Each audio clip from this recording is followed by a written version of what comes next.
Hello guys! Magluluto ako ngayon ng pork katsudon. Style ko to. Ito yung aking mga sangkap lahat. Ito yung breadcrumbs, tapos harina.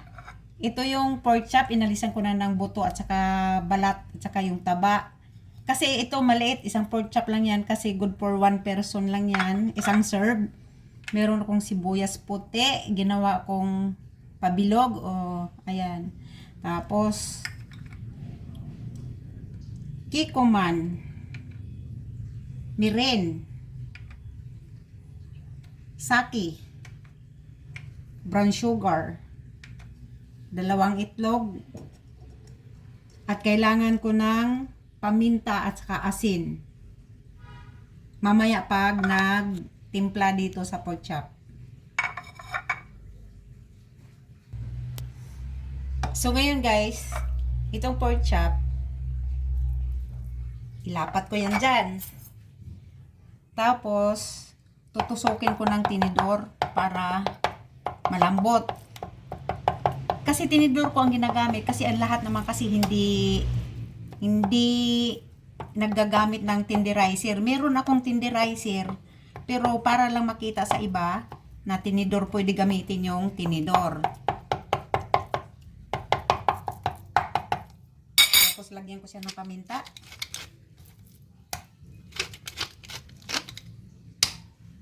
Tapos kunting asin. Saka yan. So, ito na siya guys. Una, bago ko siya prituhin, lagyan ko siya ng harina.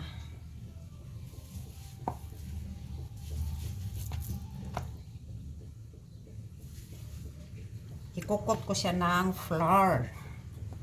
Yan.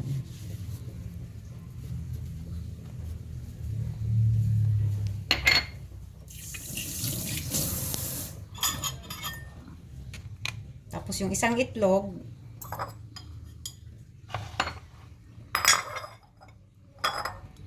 babatihin ko yan.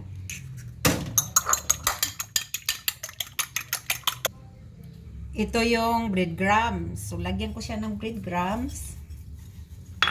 Ikukot ko naman siya ng breadcrumbs. Yan. Ganda pag ano, madami. Para makapal. Yan.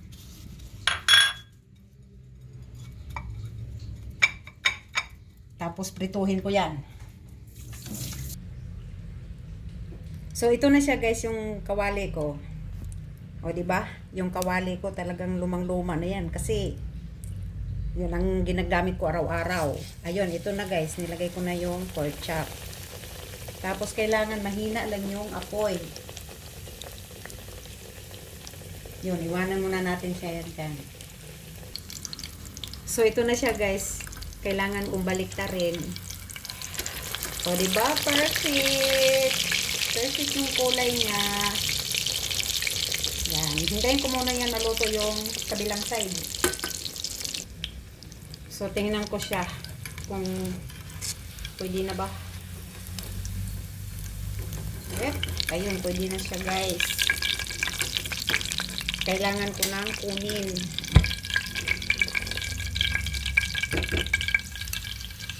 Tapos, itatabi ko muna yan siya. Gagawa ako ng sauce. So, ito naman guys, gagawin ko ng sauce. Meron akong kunting tubig, siguro mga 1/4 cup. Ilagay ko yung kikuman. Tsaka yung mirin. Tsaka yung saki. Tsaka brown sugar. Ganun lang, tapos haluin mo ng maigi.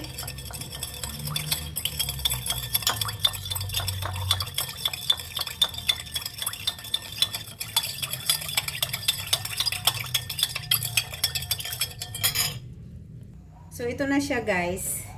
Gagawa ako ng sauce. Ito na yung teflon. May apoy na yan. Walang mantika. Hindi kailangan mantika ha. Ito yung sibuyas na puti na ginawa kong bilog-bilog. Ilagay ko na siya dito sa kawali.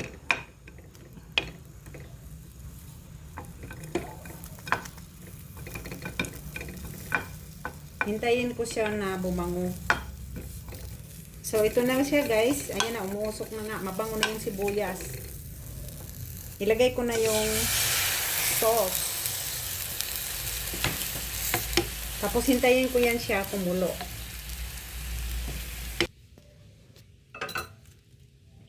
Ito yung pork chop. Naka-breading na. Ang tawag nito pag naka-breading na sa pork chop, tonkatsu. Yan, i-slice ko yan ng ganito ka liit.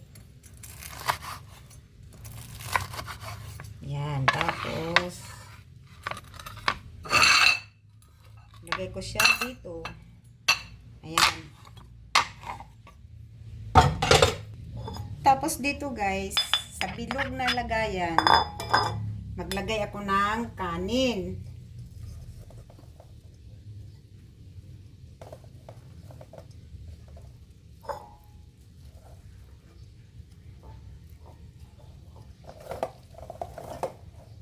Yan. Tatabi ko yan. Ito naman yung isang natira kong itlog. Ibibit ko lang siya ng bahagya. So, ito na siya guys. Kumulo na. Tsaka ang bango. Ilagay ko na yung pork chop. Ayan. Ano na ang tawag pala nito? Tonkatsu. Lagay ko na yung aking pork tonkatsu. Hintayin ko yan na mag-absorb yung kanyang sauce. So, ito na siya guys. Sip-sip na yung ano, yung sauce. Kitang-kita naman eh. Tapos, ito yung itlog. Ilagay ko sa ibabaw. Ayan. Simutin natin kasi sayang. Tapos hintayin ko lang yan maluto ang itlog. Ayun na guys, okay na siya oh. Ayan, luto na ang itlog. So, 'di ba ito na yung kanin na ginawa ko. Ang gagawin ko, ayan, ipatong na natin ang ating katsu doon. Ayan na siya guys. So, ito na siya guys. Kaya lang, okay na to siya. Ready na siya kainin. Kaya lang, kung napapansin nyo, akala ko, sapat na yung aking sauce. Pero, hindi eh. Bitin eh. Pero, okay na yun. Okay lang yun. Yan, okay na yan siya guys. Thank you for watching. Bye!